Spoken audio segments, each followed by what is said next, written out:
Good evening and welcome to the Italian Impact Podcast. I am your host, Steve Stefano Mancini, and as always, I want to thank you, my listeners.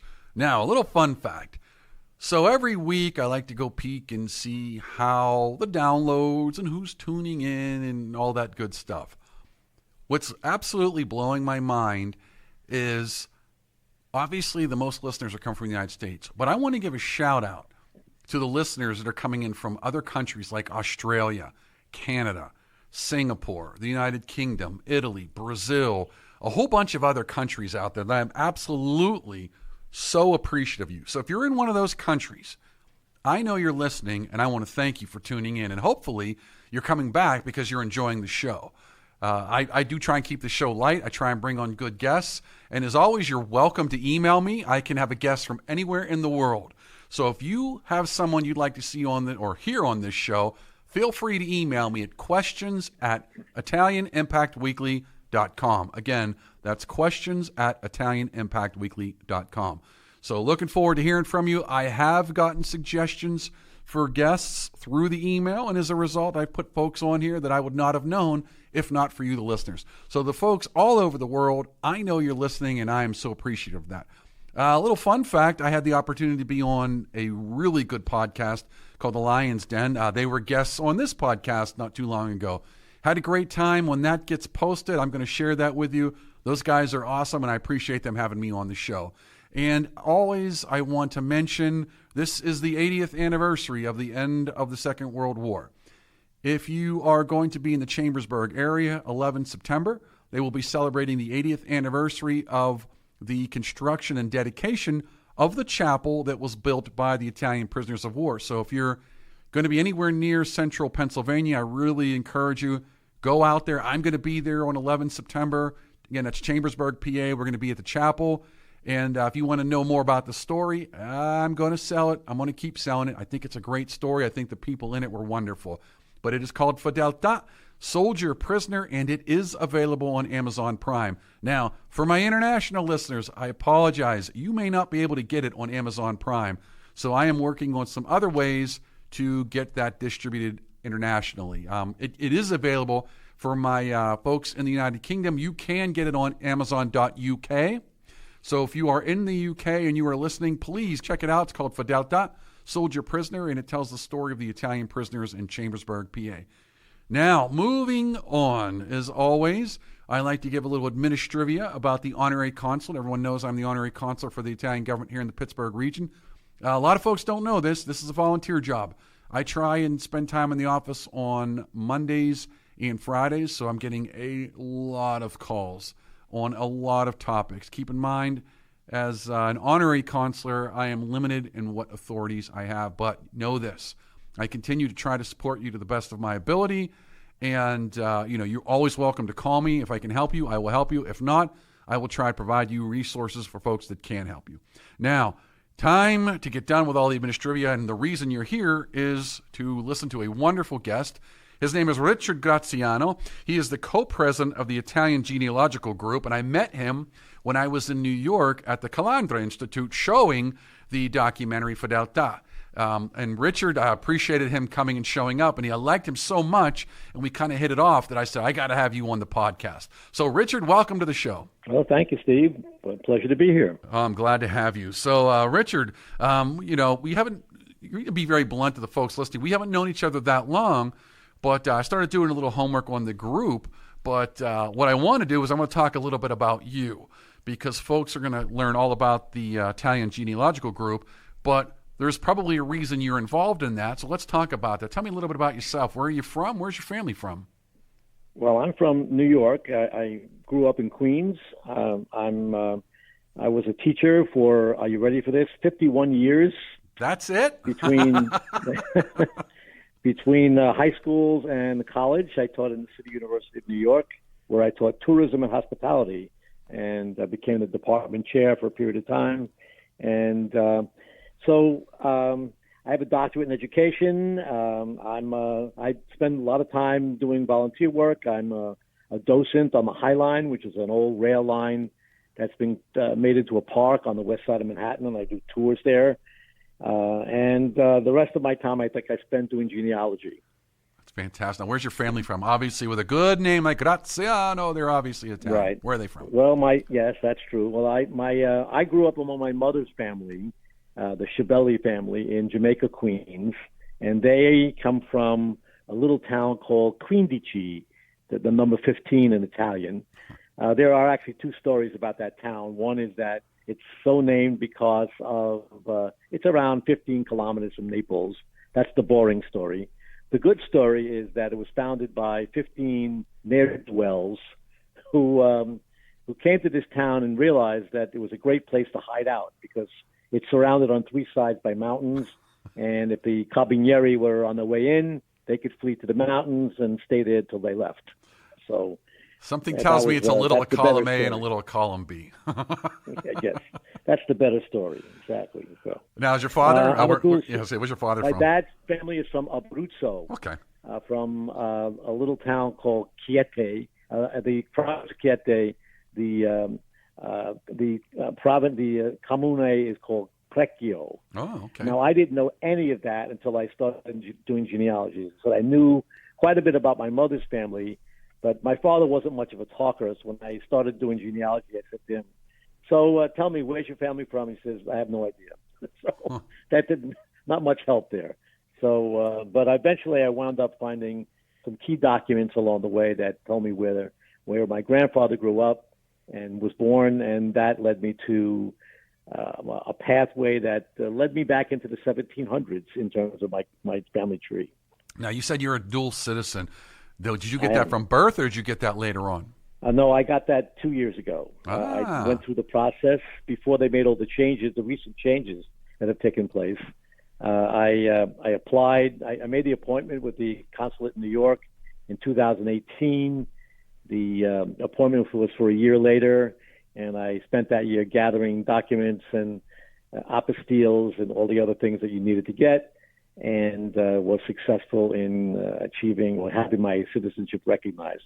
I was eligible because my grandfather, Angelo Graziano, came to this country in 1905.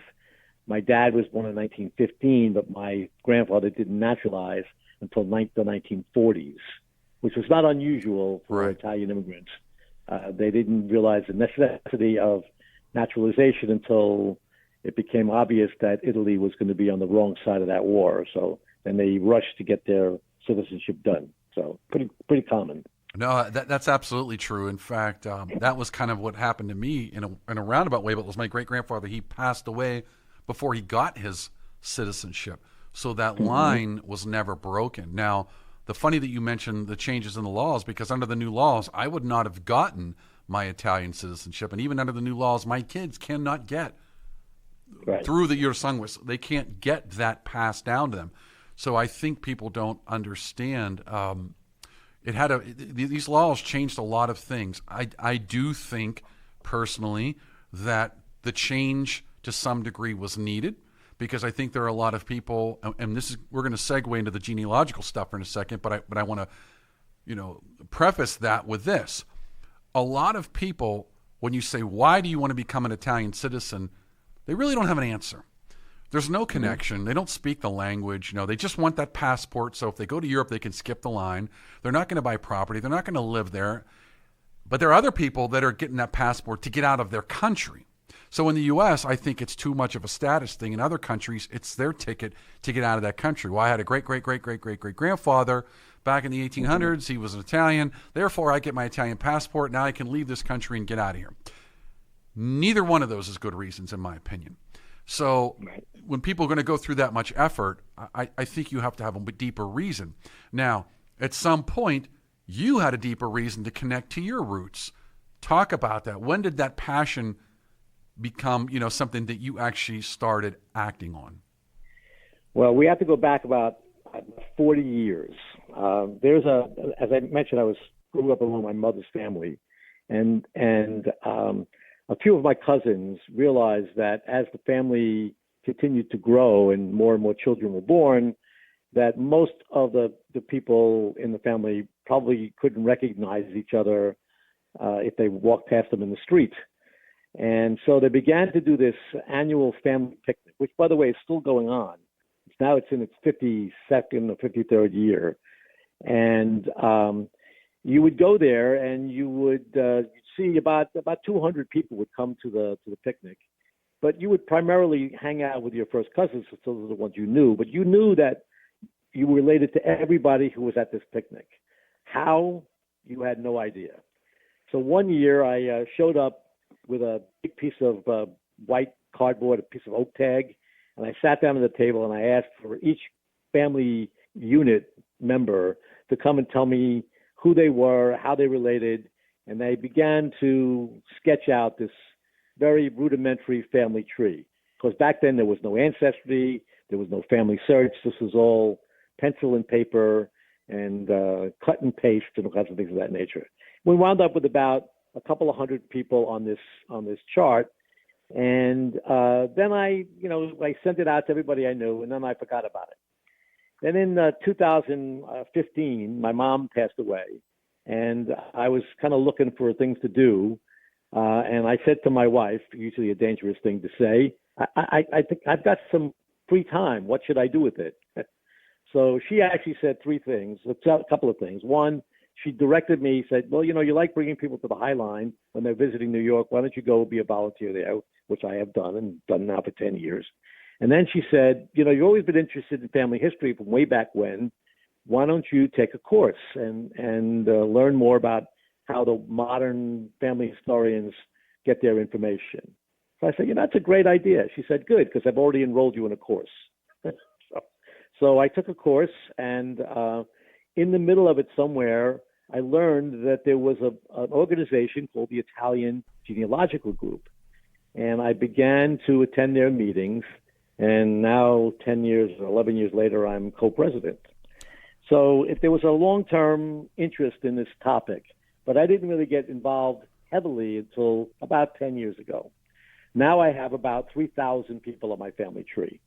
Wow. So I've been pretty successful. So does this genealogical group help others find their roots, or is it more or less a how-to kind of organization? I'm curious to know, what is the organization do? We don't do the research for you, but we will help you to learn how to do the research. Okay.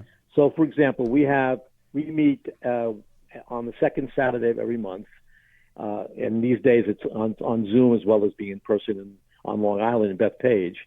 And there's a speaker every month that talks about some aspect of genealogy, and it could be finding someone who was an orphan, or finding someone who was a foundling, or how do you use the census to help you find your family records, or it could be something having to do with Italian culture or something of that nature. So every month there is a speaker, but also if you came a little bit early to the meeting, there's a help desk, and one of our experts would sit with you and help you to find get past the most covered things. There's some basic rules that you have to follow. The rules basically are that you start with what you know, and you bring to the table, and you decide, you let us know, let the expert know who your parents were, who your grandparents were. A key factor in all of this in Italian research is what town or comune did your people come from. And that's a key factor, because once you can learn that, then you can go back pretty far. But the idea is to start with the current and start moving yourself backwards. And so you're going to be using, in the beginning, lots of American records, U.S. records, so census records, naturalization records, immigration records, World War II draft registrations. I was very surprised, for example, to find that my grandfather, who was, by the time of World War II started, he was in his 60s, but he had to register for the draft, which to me was kind of bizarre. And they really weren't going to draft him into the Army, but they wanted to know kind of where he was and how they might find him if they needed him. You're going to be looking at alien registration records. You're going to be looking at all sorts of things like that. So there's vital records, birth records, marriage records, death records. And all those things move you backwards, little by little, one generation at a time, until you reach the point where your family arrived from Italy. And then you can, if you know the town that they came from, you can then start researching the records of the town. And what I have to tell you, there are some amazing moments that happen. For example, when I was looking for my maternal grandfather's naturalization records, I found out that he was naturalized in a local courthouse in Queens.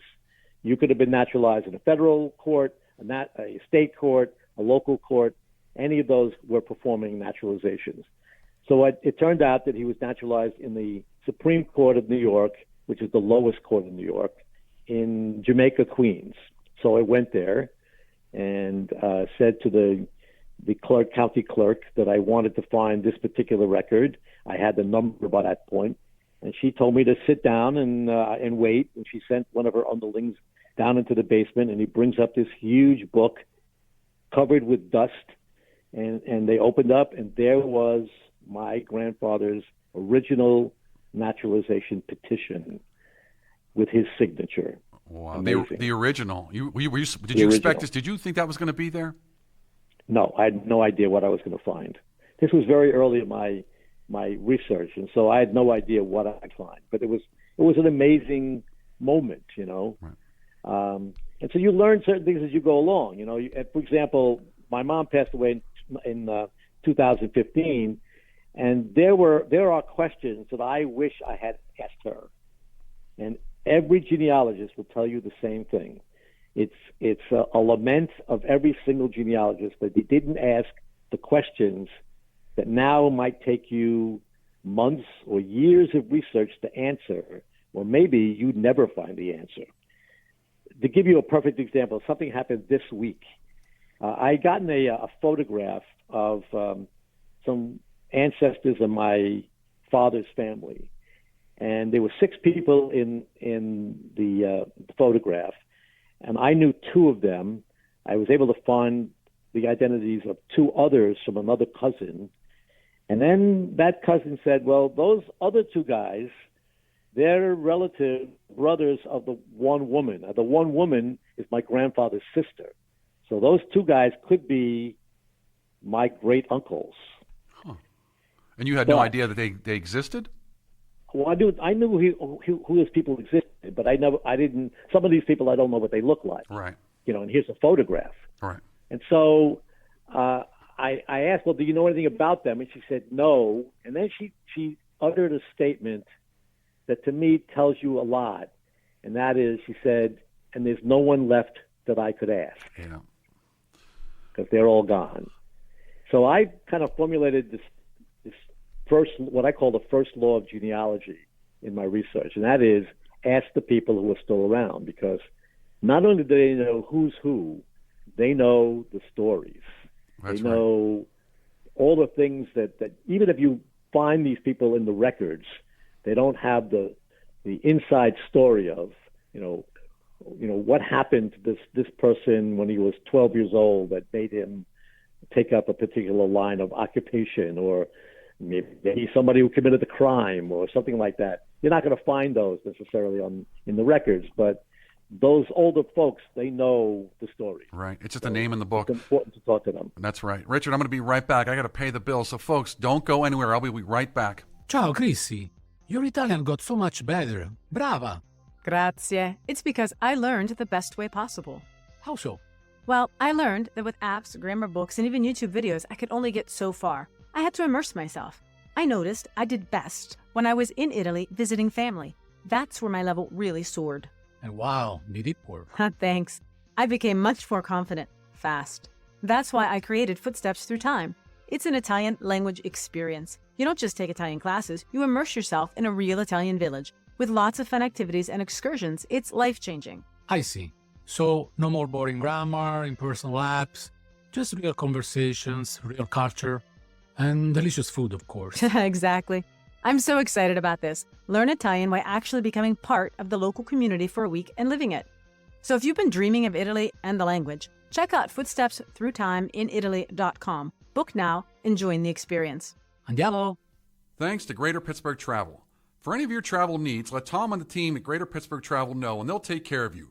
For more information, call 412-331-2600 2244 or visit their website at www.greaterpittsburghtravel.com. Did your parents or grandparents ever talk about the Vietnam War? The Hardest Year, a love story and letters during the Vietnam War, is an accurate portrayal of what life was like during the 1960s, a time of the draft, equal rights, and the anti-war movement. Follow newlyweds through their letters as they navigate 1 year of the war an ocean apart. The Hardest Year by Carol and William Wagner is available now wherever books are sold. And we want to thank the Calabria Club of Pittsburgh. If you're interested in learning more, you can find their contact information on Facebook at Calabria Club of Pittsburgh. Again, thanks Domenica and the team at the Calabria Club of Pittsburgh for your support. And we want to thank La Scuola d'Italia Galileo Galilei, the only nonprofit school in Pittsburgh endorsed by the Italian Consulate. If you're interested in learning Italian or have your children being immersed in the Italian culture and language, be sure to give them a call at 412-404-7070. And that's La Scuola d'Italia Galileo Galilei. We'd also like to thank Chris Gonzalez from the Knights of Columbus. If you have any questions about joining the Knights of Columbus, reach out to Chris Gonzalez at 412-605-9074. The San Rocco Foundation will be celebrating their 100th celebration. Our celebration will be August 8th, 9th, and 10th at St. Francis Cabrini Parish Campus, Mary Queen of Saints. Events start at 4 p.m. each day. On Sunday, August 10th, Mass will begin at 9 a.m. at St. Titus Church in Aliquippa. There will be a procession immediately following. For more information, check out their website at www.sanroccofoundation.org. Again, that's www.sanroccofoundation.org.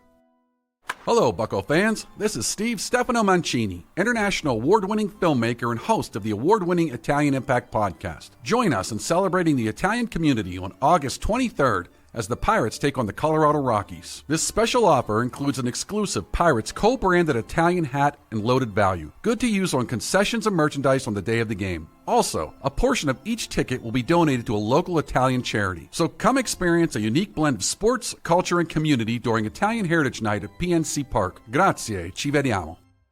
All right, welcome back, and I'm being joined by Richard Graziano, co-president of the Italian Genealogical Group. And Richard and I are just kind of, right before the break, we started talking about the importance, and Richard, by the way, this has been one of my themes, to ask those older generations before they're gone anything. Tell me about your parents. What do you remember about your grandparents? What about your great uncles, great aunts? Something. There's this old picture in the bottom of the drawer. Who is this person? All of these questions.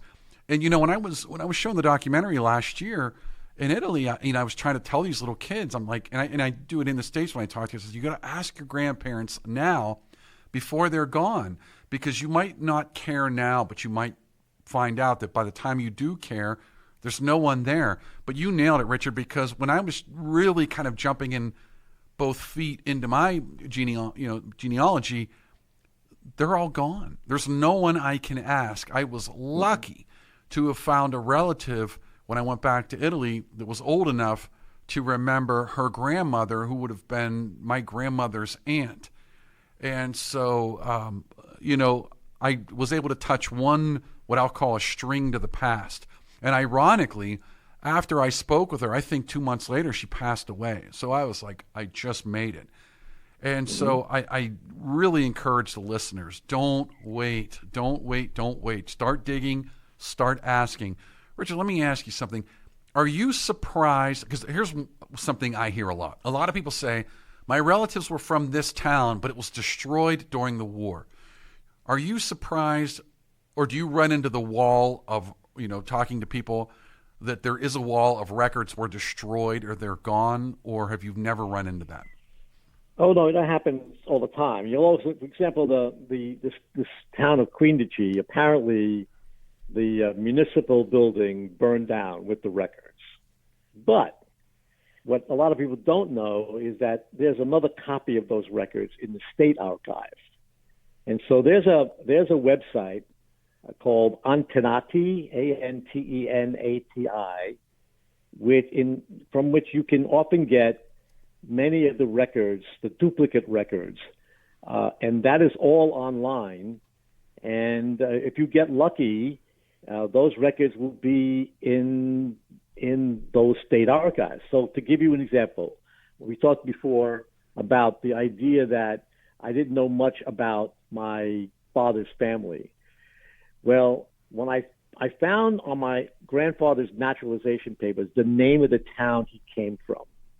Again, Crecchio was what it was called, in the province of Chieti in the region of Abruzzo. And when I went on Antenati, and some of these records are also on FamilySearch.org, you sometimes have to use both in tandem. I found his birth record.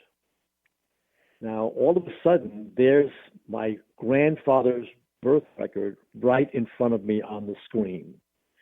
Now, what does it tell me? It tells me the date of birth. It tells me the names of his parents and generally their ages. Now, if I have his father, so his father was Angelo Antonio Graziano, and he was, I don't remember the exact age, let's say he was 35. And so my grandfather was born in 1889. If I subtract 35, I can now go back and try to find Angel Antonio's birth record, on which would be his parents. And so I can follow that path all the way back as far as I can go. Most of the Italian records go back to about 1808. That's the year that Napoleon conquers Italy and institutes Code Napoleon, which provides that all vital records, birth, marriage, and death records, will be held by the state, not only by the church. So if you find, for example, the death record of your fourth or fifth great-grandfather who dies in 1808 and he's 80 years old, you now know that your fourth or fifth great-grandfather was born in 1720 or 28. That's funny you say that, because that's as far back, I think, as I could. On one of the sides that I went back and looked, I think that was as far back as I could get into, was the 1700s. But I don't know if that was because there was a guesstimate on when they died, or if that was legitimately, there may have been a surviving record. So that's really interesting that you say that. What's been the biggest surprise to you just in the whole process itself? One is that what you think you know, you don't know. Ain't that the truth? So some of the lore is not true, and you'll find the record that disproves that. And then there are lots of surprises that come as you follow the path backwards. So, for example, I didn't know this, but my grandfather had a brother named Pasquale, and I found that he had, at that point in 1918, he had I think it was 5 children at that point, and his wife dies from the Spanish flu. So he's now left with these 5 children, and unlike today where you might be able to get some assistance, he had to go to work. So the children were farmed out. And so 2 of them went to the pretty awful sounding place called the Home for Friendless Children. You can imagine what that was like. 2 of the girls were sent to an aunt, and the 5th child was adopted by the local barber.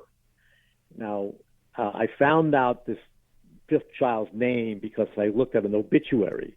Now, obituaries are really interesting sources of information, but remember that the person who died is not writing the obituary. So right. It all depends upon if they are, they've got different problems, but I got it. Right. How much does the person know who's writing the obituary or giving the information? And so it turns out that this kid's name was James Azat, and he was a brother of the Grazianos, and I couldn't figure that out for about a year. And then I finally figured out that he was adopted by another family. And so that was a surprise. And then you get to solve mysteries. To me, genealogy is like a giant detective story. So my father had a sister who disappeared in 1947. She came home after their father died for the reading of the will. She was married to a serviceman who was on his way to the occupation force in Japan, and they never saw her again. And so over and over and over again, my father would say, I always wonder what happened to my sister Rose. And that went on for years and years and years. And then finally, when computers came on the scene, he said to me, Richard, you know something about computers. Why don't you find Rose? Well, there was no ancestry. There was no internet. So it was hopeless. And then through a series of lucky events, I was able to find the serviceman's last name, who we thought was Helm, Helm, and it turned out to be a Swedish name, Hjelm. Several hours after I learned that, I found Rose. Unfortunately, she had passed away, but I found my first cousin who never knew I existed. Wow. And we have met a number of times since then. So That's it's really amazing. You get amazing stories and experiences. No, and I think that's the biggest thing is you don't know who's out there that, you Right. know, I know that blood doesn't always guarantee a connection, but at the same time, it's probably the best place to start. So in your case, a first cousin, it's, you know, short of a brother or sister, that's as close as it would get. And, you know, didn't know each other. Now, you know, hopefully you have a good relationship. What is some advice you give to people that are starting out? Ask questions. So again, not only of the people around you, but if you went to, for example, I was, there are these things called family search centers. They're usually located in Mormon temples around the country. And I was doing some research in one of them in Plainview, Long Island. And eventually I became a volunteer at one of those. But and I was at the very beginning of things, and I was looking at these Italian records.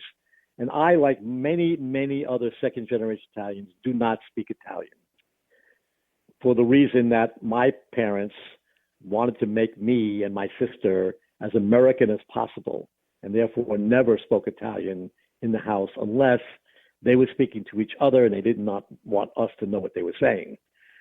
So I was looking at these Italian records, could not come, I didn't know what I was looking at. And so I just turned to one of the people who was in the room and I said, can you help me with this?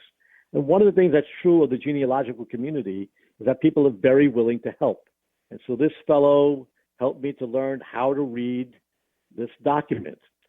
And once you learn how, you know, what the key phrases are and whatnot, and then you can begin to look at these things and realize what you're looking at.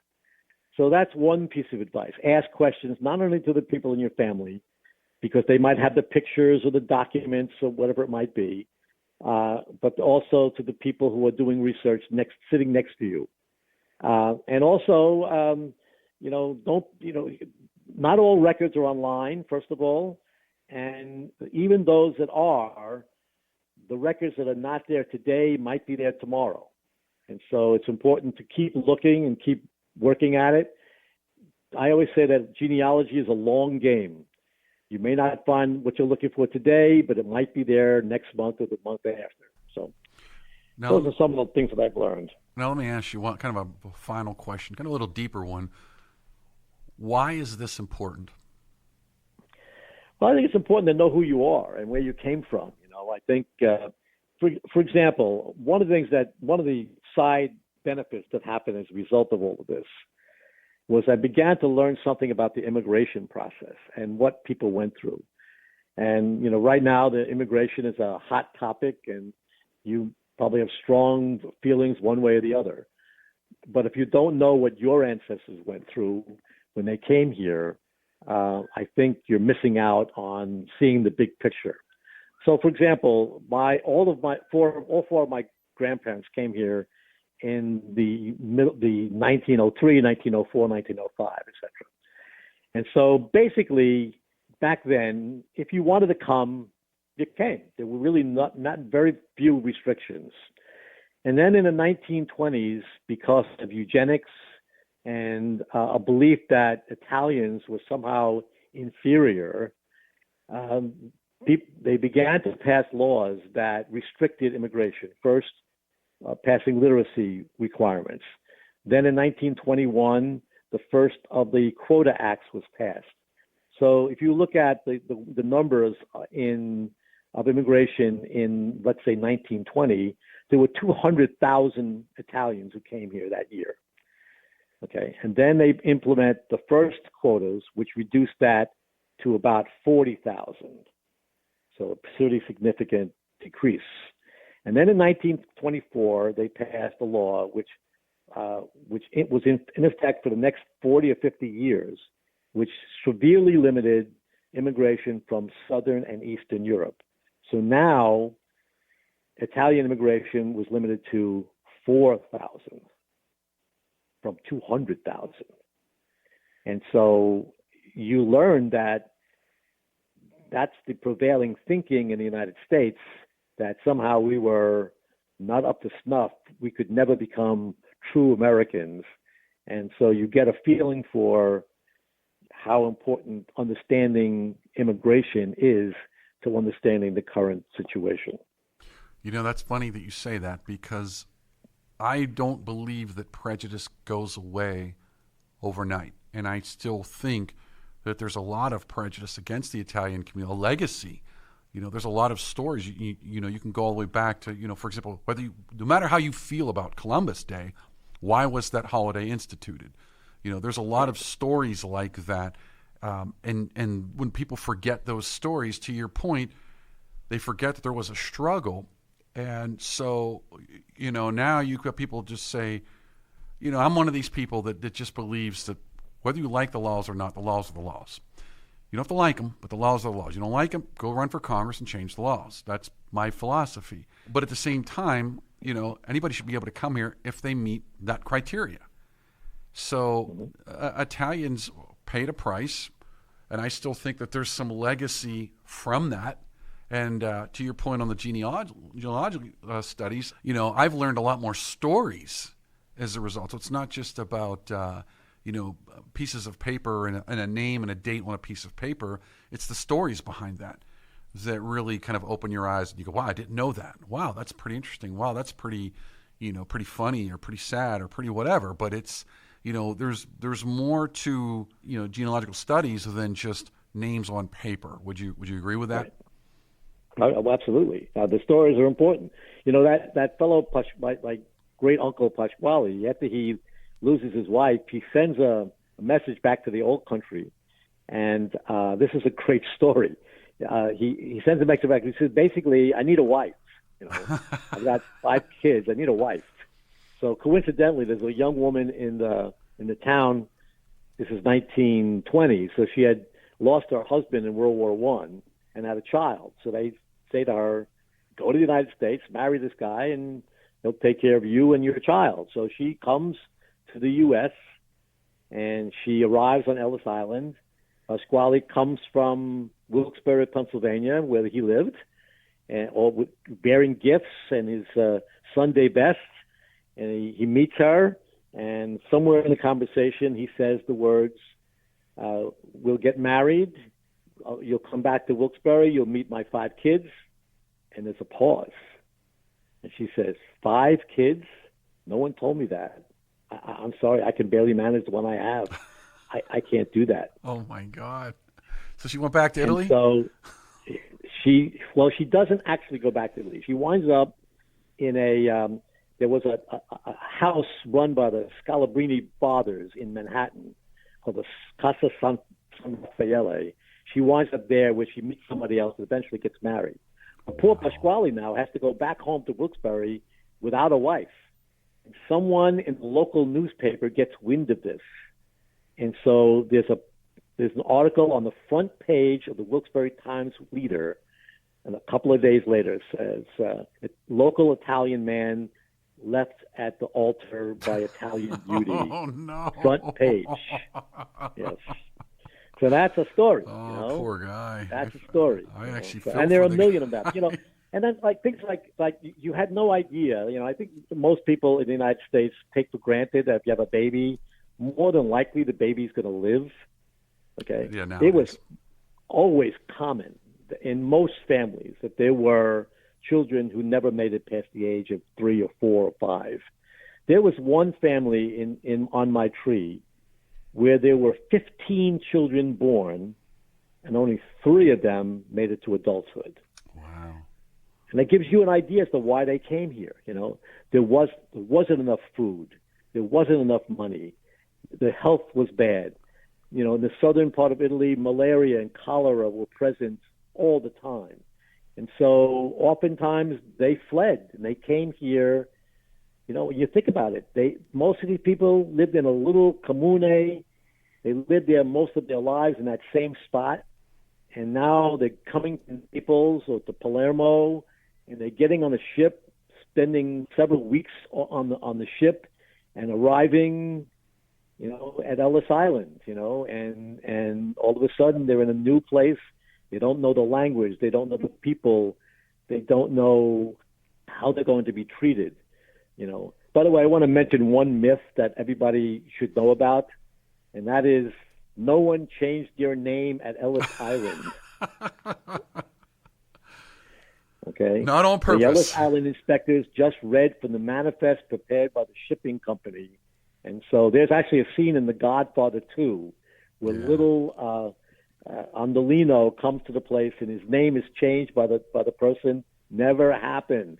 So was that just because of the Italians themselves were illiterate? I'm sorry? Was that just because the Italians themselves were often illiterate?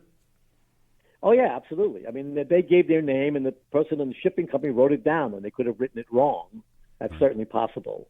You know, the other thing that people should know when you're doing research, when you're researching the women in your family, Italian women kept their own names throughout their lives. That's right. They still do, by the way.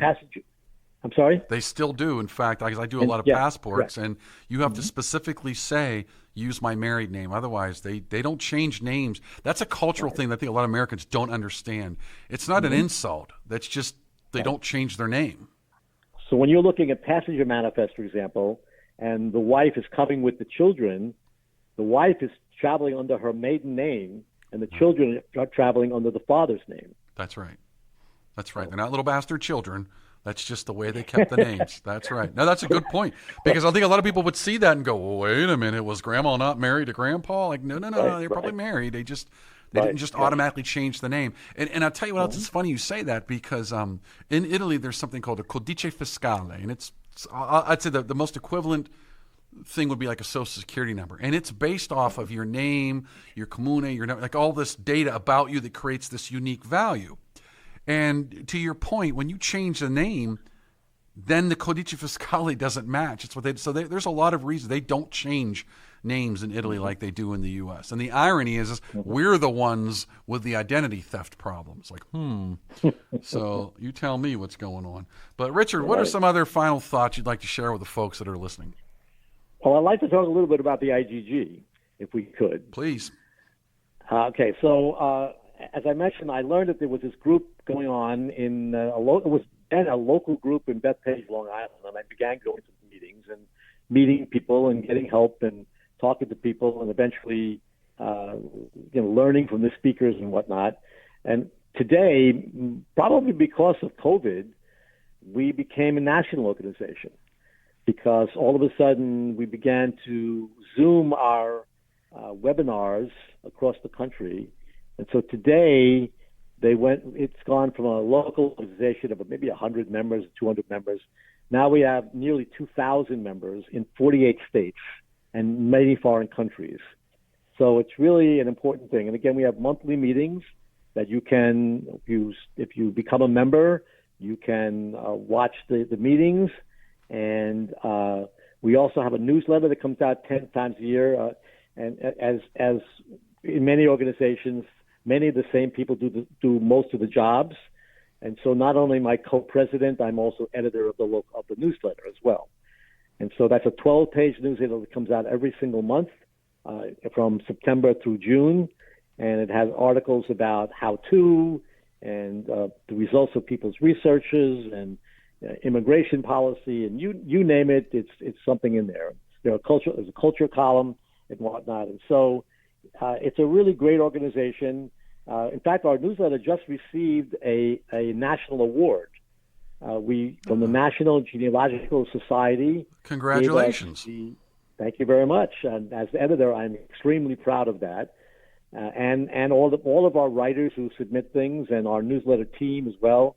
But it's the National Genealogical Society gave us the large society award for best newsletter. this year. So it was really quite an honor, and I'm delighted with that. So, oh, that's wonderful. Also, our website has information about databases about New York City vital records, and the certificate numbers that you would need to get those.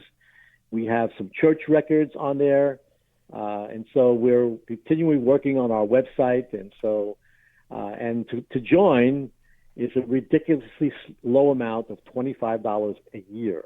That's with getting the newsletter online. If you wanted a printed copy, then it would be $50 a year. But I encourage people to join because, you get to watch these webinars.